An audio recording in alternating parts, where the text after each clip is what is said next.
ఓం నమో వెంకటేశాయ. మనం తిరుమల వెళ్ళి శ్రీ వెంకటేశ్వర స్వామివారిని దర్శనం చేసుకునేటప్పుడు అక్కడ గర్భాలయంలోనే 2 దివ్యమైనటువంటి దీపాలు వెలుగుతూ ఉంటాయి. ఎప్పుడు ప్రకాశవంతంగా వెలుగుతున్న ఆ దీపాలు అఖండ దీపాలు. ఆ దీపాలలో శుద్ధమైనటువంటి ఆవు నెయ్యిని మాత్రమే ఉపయోగించి వెలిగిస్తారు. అవి ఎప్పుడూ కూడా ఎడతెరిపి లేకుండా వెలుగుతూనే ఉంటాయి. దానికి తగిన ఏర్పాట్లు అక్కడున్నటువంటి అర్చక స్వాములు చేస్తూ ఉంటారు.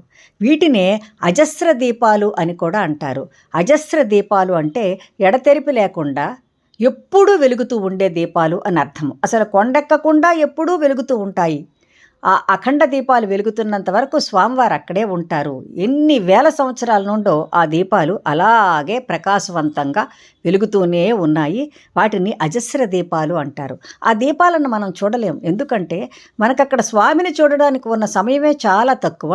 మనం దృష్టిని అక్కడే కేంద్రీకరిస్తాము. కనురెప్ప వేయకుండా కూడా స్వామిని చూడాలనే ప్రయత్నం చేస్తాం. అజస్ర దీపాలు దర్శించుకున్నా మంచిదే, కానీ మనకు అవకాశం కూడా ఉండదు. స్వామి ఇటువంటి దీపాల కాంతిలోనే ఉంటాడు. మనం స్వామిని తలుచుకున్నప్పుడు మనకు దగ్గరే ఉంటాడు.